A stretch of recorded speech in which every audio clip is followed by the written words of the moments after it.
Thank you, Kevin. Welcome to Atlanta. It's good to see everyone. I'm going to try to be efficient in my remarks.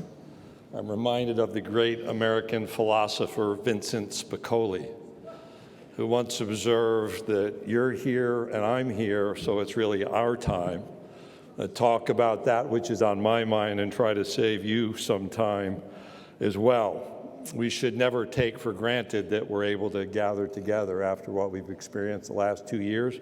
We want to make sure this is a valuable time, and so we have staff and volunteers here to support your effort, and please reach out if they may be of assistance. It's good to be in Atlanta. It's a city of history for the Southeastern Conference. It was here in 1933 that the conference conducted its first annual meeting. So it wasn't annual at that point, it became annual. It's also the site of the conference's first ever men's basketball tournament, that also happening in 1933. It's happened here 12 times since, including one interrupted by a tornado. It's been the home of our football championship game since 1994. We moved media days, which doesn't happen a lot in conferences. We moved media days here in 2018. We planned to be back in 2020 until COVID hit, and it's great to be back here today. We're excited for the start of the season. You're going to hear that 14 more times from this podium, I expect, right? But part of the excitement being here is on September 3rd, Oregon and Georgia will play in the Mercedes-Benz Stadium. As you look to the end of the season, or towards the end of the season, the Chick-fil-A Peach Bowl will host one of the college football playoff semifinals on December 31st. Looking back, when we wrapped up in Indianapolis, Georgia's football team won the third consecutive national championship in football by an SEC team, and just because it's fun to remember, LSU in 2019, Alabama in 2020, and Georgia in 2021, or at least those seasons. I thought that was great. That would be my talking point about how excited we are about the quality of competition. And then I was reminded that members of this conference from 2007 to 2010 had 4 different teams win 4 consecutive national championships: LSU, Florida, Alabama, and Auburn. And if you look at the BCS CFP era and you add in Tennessee in 1998, we've had 6 different football programs earn national championships, which communicates the depth of our conference competitively. And I'll let you make the comparisons between us and our colleagues as it relates to national championship success in football. But as we watch the college football world change around us, we are absolutely proud of the competitive team and individual achievements earned through the Southeastern Conference, be that on the football field, the women's basketball court, the baseball field. The World Championships in track and field showcase young people who've had an experience in this conference and every other one of our 21 championship sports. The reality, though, is that away from the games and the playing fields and the courts and the tracks and the courses, it's been quite a summer. Actually, quite a year for those of us who write about, those of you who write about, and those of us who work in college athletics. You go back to June of 2021. We had a Supreme Court decision in Alston versus the NCAA. The onset of name, image, and likeness really took place on July 1st through the onset of different state laws and an alteration of potential plans for NCAA governance in the aftermath of the Alston decision. Later in July, we, as a conference, issued membership invitations to the University of Oklahoma and the University of Texas to join the Southeastern Conference effective July 1st, 2025. We saw creation of the NCAA's Constitution Committee. We watched more membership transition among conferences in Division I. The NCAA Transformation Committee was announced in December. We had another uptick in COVID, which introduced disruption and felt eerily similar to what we experienced through the 2021 year. We had, as you know, consideration of expansion to the college football playoff format that ultimately was not adopted under the current CFP governance structure. This spring, the NCAA announced the transition of its president, NCAA President Mark Emmert, and the commencement of a search to fill that role. And then on June 30, right after I got to my lake to relax, the announcement came that the Big Ten would expand its membership to include USC and UCLA, which created a busy few weeks for you and for me, as we tried to separate truth from fiction. You tried to figure out what your competitors knew or didn't know and what they were reporting. Tried to figure out the different agendas, and you worked to post stories quickly. So much for our summer vacation. So that brings us here to begin the talking season ahead of college football. And in preparation for my comments, I went back to my first Media Days remarks in 2015. I'd been to any number of those as a member of the SEC staff, but I started reading through each year's comments, and in 2015, again here in 2018, and a couple times since, I began not with Mr. Spicoli's quote, but with a reference to Bob Dylan's "The Times They Are A-Changing." And I've never lost sight of that reality. I'm not sure we all understand what is intended by those lyrics or conveyed by the phrases that the wheel's still in spin. But times are changing more rapidly than ever. And you saw some of that play out this spring. So at our Destin meetings, we started with a small meeting of our head football coaches. And I went in with a very clear focus on a message, probably not the message that you thought I would communicate, maybe not the message they thought they'd hear, but one that was clear and direct. As I walked into the room, I learned that someone had tweeted our head football coach seating chart. And the trending topic on Twitter became not the Destin spring meetings, but look at this football coach's seating chart. But as we refocused, here's what I told our coaches. It is never going to be the same, but it doesn't have to be the way that it is.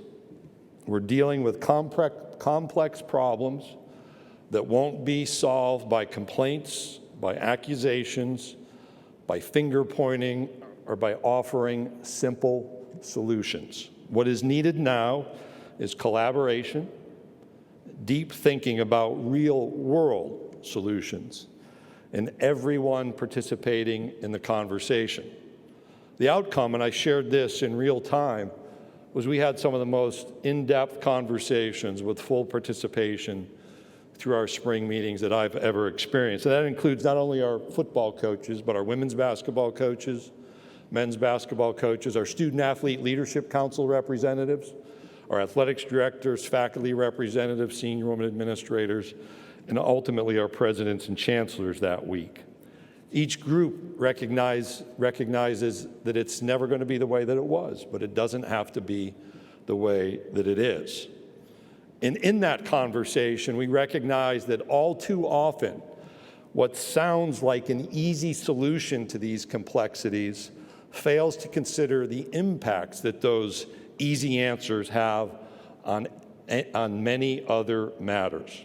And frankly, in college athletics, we're here because we've either pushed aside some of those conversations and decisions, or we've dealt with the easy solutions rather than the complexities that account for the full breadth of outcomes and consequences. But in this environment, I'm proud to say, in my view, and I think in the view of our entire membership, the Southeastern Conference is stronger now than at any other time in our history.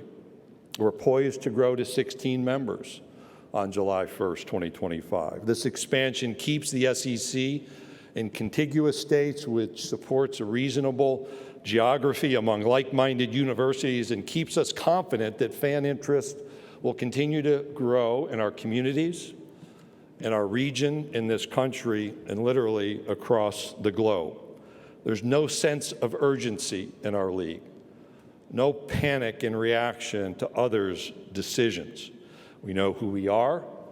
We are confident in our collective strength, and we are uniquely positioned to continue to provide remarkable experiences educationally and athletically, along with world-class support to student athletes.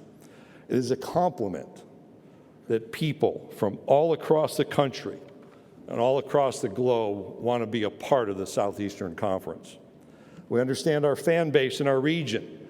We have an outstanding relationship with our media partners, effective in the fall of '24, Disney, ABC, and ESPN, with a focus on how we continue to strengthen the SEC network. And I appreciate the talent, those of you behind cameras, those working in production that we never see, and directing and coordinating to make what we do this week the best TV of the summertime. As you know, when we go through this change, we are considering how to schedule. And so some of those decisions were made in Destin, but our football scheduling model is still under consideration. We had deep and productive conversations in Destin. Those conversations actually began back at our meetings in August. And when we concluded our discussion in Destin, we had a focus placed on a single division model with the ability to accommodate either an 8-game or 9-game conference schedule. And I'll wink and say we could even accommodate a 10-game conference schedule. I see all of you look up. I just wanted to see if you're paying attention. So that's actually not our focus. We ended, though, with the understanding that more questions needed to be answered, including understanding the general timeline and the issues that need to be addressed as we think forward now about the college football playoff. We have to dig through a tie-breaking procedure. So we have over a quarter century in divisions, and we understand all the nuances about how to break ties. But we have to dig a bit deeper there with this single division concept in front of us. And we want to understand the impact through the use of analytics on bowl eligibility for our teams who are growing their programs, and college football playoff access dependent on the number of teams that might be included. And so there are a range of possibilities being considered. We have time to make a decision, and as you've seen before with us, particularly in the last few years as we dealt with some difficult issues, we're going to use that time to inform our decision-making and not be subject to an arbitrary deadline. The national issues, though, go beyond the Southeastern Conference, beyond the college football playoff, beyond conference membership changes, and include important conversations about the future of the NCAA and its ability to be effective at leading the overall collegiate athletics enterprise, and how we effectively support young people who choose on their own to engage in name, image, and likeness activity.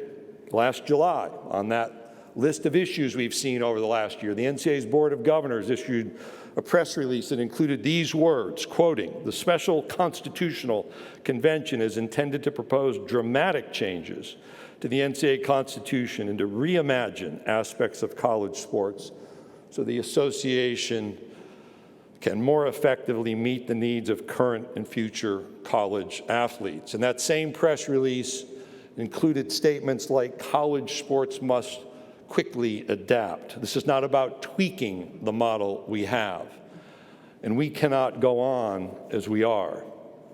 At the end of that constitutional effort, what's really changed? You need to ask yourself that question. Did we need that effort to get at some of the Division I problems? I would submit not, but someone is correct in that statement that we cannot go on as we are. In October, the NCAA announced formation of the Division I Transformation Committee, and I'm proud to serve on that committee with co-chair Julie Cromer and 19 other individuals who have spent an enormous amount of time trying to sort through the difficult issues we have. The press release announcing creation of the Transformation Committee referenced the complexity of issues in Division I. That observation was spot on. There is a complexity of issues that doesn't lend itself to the easy button and not necessarily to immediate resolution. And so those issues include the need for a meaningful membership process, dealing with enforcement and infractions issues where college athletes face uncertainty and penalties related to actions that may have taken place when they were in junior high or elementary school. We have a rule book that simply grows and grows and grows. We have a governance process that has key committees and councils populated by participants who rarely, if ever, speak, and who are being asked to make important national policy decisions when they may not have that same authority on their day-to-day work context on campus. We have a bureaucratic process that leaves issues languishing for months or for years. Again, it's correct.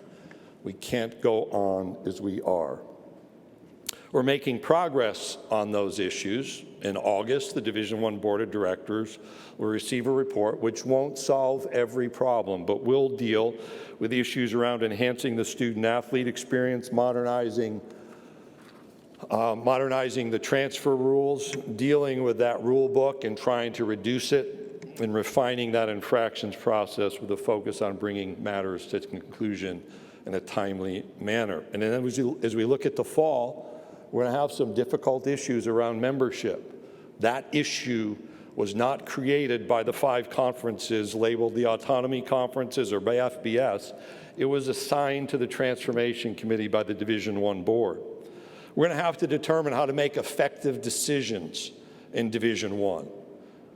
And there are incredible disparities around revenue, around expenses, around support, and around expectations in this division.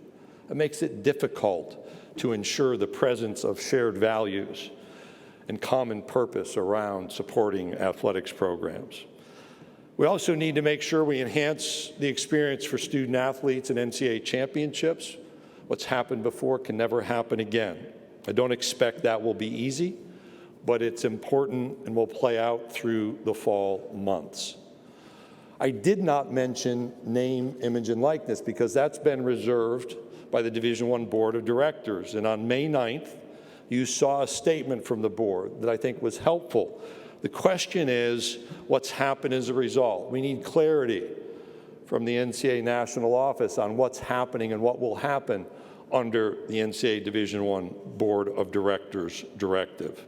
It's a difficult issue, subject to the onset of state laws that came into effect last July, and since that time, some of those same states have pulled back from those laws because it's in the state's competitive interest to do so. It's exactly what we warned about dating back to 2019, that a patchwork of state laws was the most ineffective way to approach name, image, and likeness. And here's our view. We need a clear, enforceable standard to support national championship caliber competition and national championships themselves, like the College World Series, the Final Four, and the College Football Playoff National Championship, and every other national championship. So there is a connection and a common basis for competition. Our student athletes, we just had a Student Athlete Leadership Council meeting. They asked us for clarity and for uniformity and for institutional support of their name, image, and likeness efforts. A national standard would mean that high school juniors and seniors and their families don't have to sort through dozens of different state laws or institutional policies where state laws don't exist. It's an unfair way to treat young people making a college decision.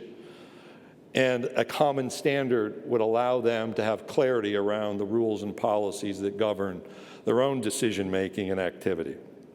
Our football coaches were unanimous and unequivocal at our spring meetings when they discussed name, image, and likeness, that booster activity should be completely removed from the recruiting aspect of their work. Our young people deserve consumer protection to ensure commitments they make do not create long-term entanglements and points of exploitation that reduce or eliminate their future earning potential. And lastly on this list for now, there's an absence of oversight for those described as agents. These aren't agents as we've come to know them over time, or NIL businesses that approach young people and families directly with offers with no transparency. That gap needs to be addressed, and the unregulated marketplace calls for action. The NCAA is limited in its ability to govern this space. To put state universities in conflict with their own state laws is an impossibility. And litigation limits the extent to which the NCAA can actually act. And that's why the continuing identification of Congress as the opportunity to set a national standard remains important. We did have conversations that if there's not a national standard, we need to explore if we can have common state laws among our 11 current states, eventually to be 12, to support healthy name, image, and likeness activities. Do we face headwinds in college sports? Absolutely. It's actually not new. It's a decades-old problem, and those decades-old problems now rest firmly on our agendas. The SEC will not be complacent, even with the knowledge that we're in a position of strength. Now's the opportunity and the time to continue to support our student athletes, and to the extent we can do more, we actually do more. We must take the step forward to make sure the experience that's present today is there tomorrow and for decades to come. One of the great things I'm able to do is visit with leaders of today, our presidents and chancellors, athletics directors, and other key campus leaders, and the leaders of tomorrow. Those are the young people on our teams, which is why, despite the difficulties, despite the challenges, knowing the successes that are present, I'm confident that the best days of the Southeastern Conference still remain ahead. So with that, Kevin, I'll turn it to you, and we can entertain some questions, and we'll see how I do with the answers. Thank you, Commissioner. If you have a question, please raise your hand. Jack, Jake, and Preston, we will get a microphone. So we're going to start right over here in the middle. Ron, go ahead, Ron. Please give your name and affiliation. Yes, Ron Higgins, Tiger Details. Greg, do you anticipate maybe Texas and Oklahoma coming in the league early ahead of time? That's not up to me. That's about the relationship between Oklahoma, Texas, and the Big 12. We are focused on the addition being effective July 1st, 2025. Okay, we're going to go down here on to our right, second row. Richard Johnson, Sports Illustrated. Greg, with what's happened in the country the last few months, in addition to it being an election year, do you think that that makes it even more difficult for Congress to do something to make a clear, enforceable NIL policy?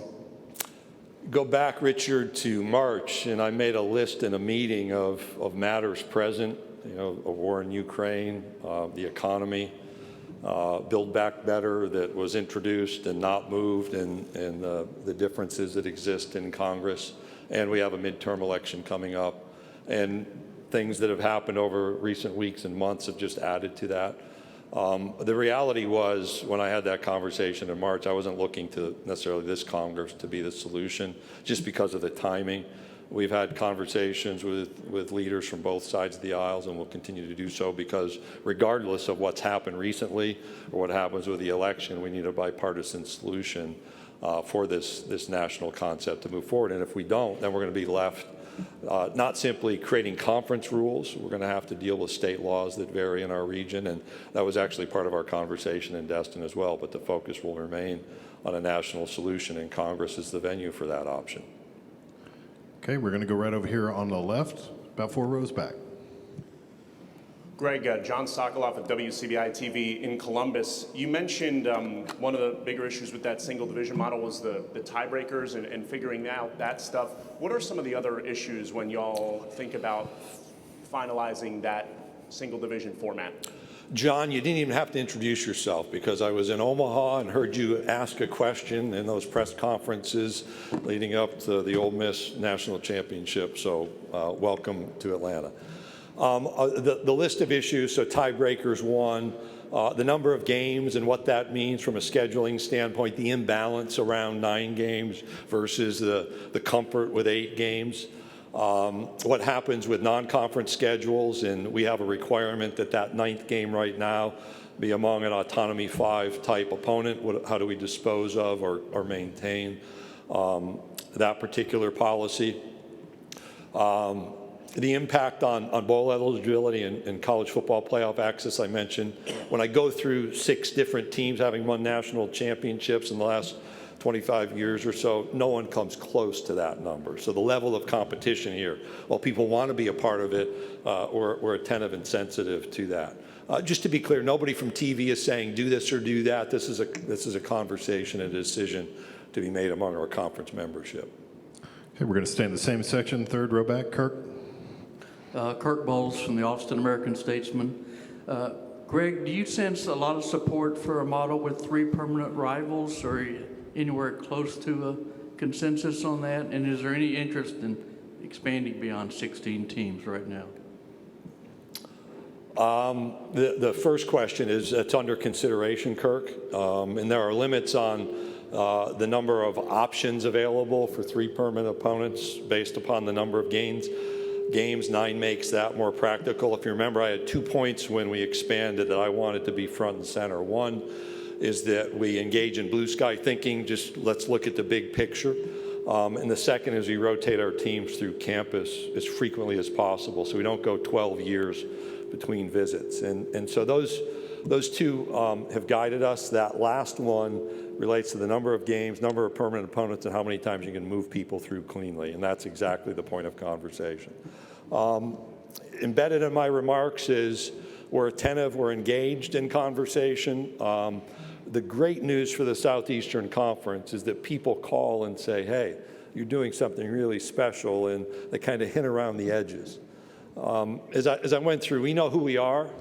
We're confident in our success. We're really looking forward to the expansion and being at 16 teams, and don't feel pressure to just operate at a number.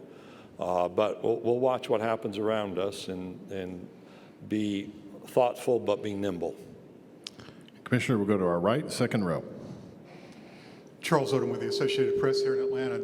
Following up on what you just said, you said you don't have a sense of urgency or panic in reaction to what others are doing, but in looking at what others are doing, does it affect your receptiveness to those calls that you say you're receiving from others? Do you see this heading toward a conglomeration of super leagues, and do you have to be proactive to be at the front of that? Well, somebody will write that a smart aleck guy, we are a super league. I mean, when I walk through the recitation, this is a super league. So as I visited with our presidents and chancellors and ADs, now understand the timing is this news broke June 30. I did not gather that group until the next Wednesday. I wanted to make sure I learned what was actually happening. But also I didn't want a story like on Friday, the day after, oh, the SEC presidents are gathering, and then you have this ripple effect of they're going to do something.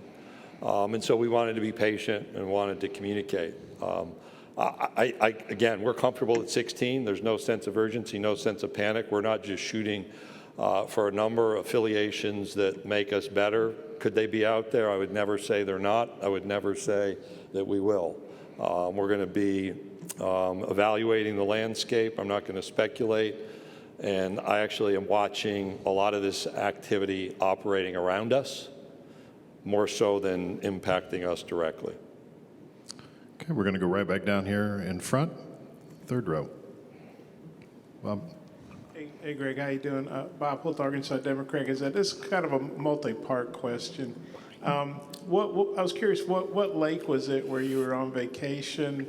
And did you get to take any vacation? Did you have any inkling what the Big Ten was doing? And do you think Texas and OU trump USC and UCLA when it comes to adding teams to a conference? I'll start at the end, yes. I'm not sure we want to use the word trumped all the time these days, but be careful about that. We're in contiguous states. It's a southeast quadrant. I do have a few letters about what's southeast mean, but we are in the southeast quadrant of the United States. Those 2 additions actually restore rivalries. The Texas-Arkansas game last year was pretty special, but that goes back a long way. Obviously, Texas and Texas A&M rivalry will be like our in-state rivalries across the league. You have Missouri and Oklahoma that are a quarter of the Big 8. that are now part of the Southeastern Conference, and the opportunity for Arkansas and Oklahoma to play regularly. I think that's right. That's who we are. Those fan bases get it. One of the very first calls I had, it's like, hey, we watch how you've made decisions in the Southeastern Conference and how you want to achieve as universities and athletically, and we want to be a part of that. Absolutely, it's right. Did I have an inkling? I'll be honest with you that about 18 months ago, I said, here's some projections of what could happen, and those two schools were part of it nationally, but I didn't know that this was about to happen on June 30. No, not at all. As I look and try to project what takes place and guess, that type of movement was somewhere in my thinking, but not at that moment. And it's where I grew up, in Skaneateles, New York. Skaneateles. So I've lived in two places that are tough to spell, Skaneateles, New York, and Natchitoches, Louisiana. You're going to have to get Natchitoches on your own. We'll stay in the same section, a row back. Hey there, Greg. This is Lane Higgins from the Wall Street Journal. Where are we at, Lane? There Right you go. here. I wanted to ask you about how your thoughts on access to a college football playoff might be evolving, because I know, before this latest wave of realignment with USC and UCLA moving, you had been very adamant on an 8-team model with 5 automatic bids. And No. I'm going to come back to that, but okay.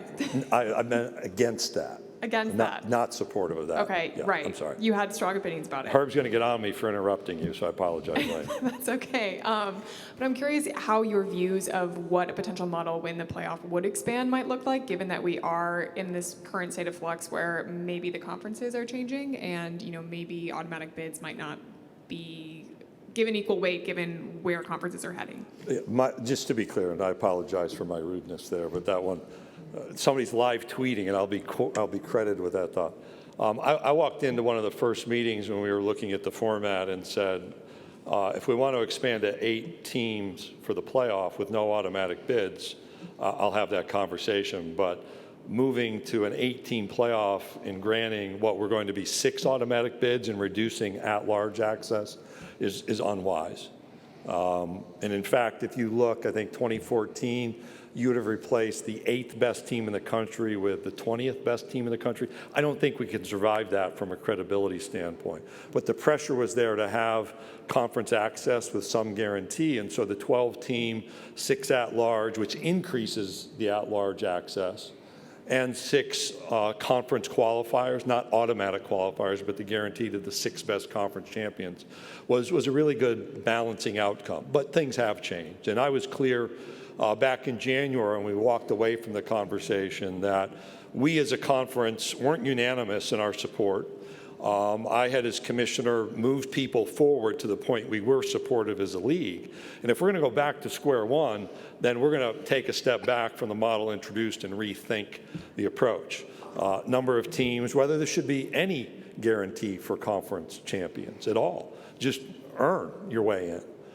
There's something that's healthy competitively about that and creates expectations and support around programs. Where we go, we'll see. We've had one initial conversation in late June. I walked into that meeting not very optimistic about the ability to talk through issues, and I walked out much more positive about the path forward than when I walked in. And there's a lot of work to do.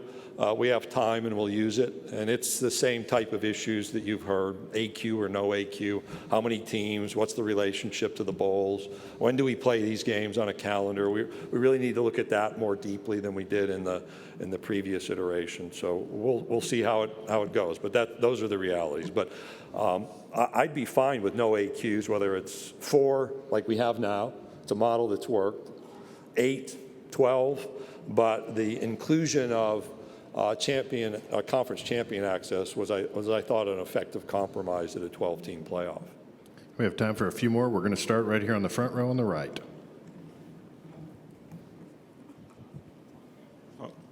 I'm just curious about the NIL. I know we were talking about Super Conference. Can you talk about how that has helped us acquire the title of Super Conference and how you see that progressing in the SEC? I think we, the Southeastern Conference, were a super conference before name, image, and likeness. In fact, I provided that clever answer a few times over the last 7 or 8 years. There are any number of good stories. You know, I was up the road here an hour in Athens, Georgia, when Auburn gymnastics competed and Suni Lee was cheered by everyone in Stegman Coliseum. You don't get that much between rivals when they're cheering for an individual student athlete. I'll state, Karis Jackson talked about a Bojangles deal when he was in Destin with our leadership group, talking about, I think it was 45 steps to making a Bojangles biscuit that he engaged in on social media. Olivia Dunn at LSU is one of the good stories, very prepared, very ready for that. Those are the activities that we thought would be present and should be present, allow young people to build the brands. And I think there are many more stories beyond just what you read in recruiting that are positive. But one of the concerns up front was that we not do this state by state. We need uniformity. That feeds in to our ability to have national competition during the regular season and support national championships. And so the notion of some oversight, transparency, regulation of the market, I think, is exactly what helps everyone. And I'm convinced, regulated or unregulated, we can do well, but I think the unregulated market creates a set of problems for the people involved, whether it's young people and their families trying to make decisions, the potential for long-term life entanglements and deals that aren't understood and evaluated, the lack of support, the taxation that comes. But we've also allowed it to enter into the recruiting space in a really weird way, and I think that needs to be made healthier than it is right now. Okay, we'll go back over here to the right in the middle. Hi, Greg. Michael Giddens, The War Report. Given some of the public comments from coaches about the effect of NIL on recruiting and the classes, is there a feeling from the conference office that member institutions are abiding by the spirit of NIL rules? And how's the conference office supporting educating athletic departments on best practices when it comes to NIL? The issue is, are they abiding by their state laws? So whether it's spirit or not spirit, the issue that goes back when we're in consultation is, are you following the laws of your state, or in the past, one circumstance, an executive order in our footprint. It is uncomfortable. It is a new dynamic, and we're going to have to manage through that discomfort. I don't believe everything I read. You're great writers. You're great at what you do.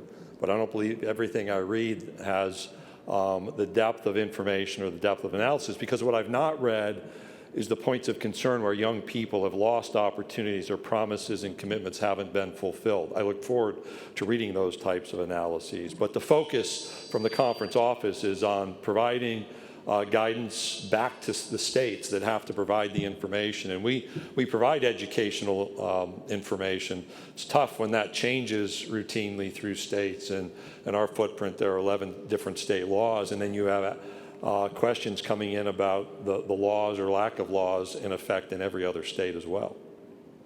Okay, we'll take one final question over to our left, second row.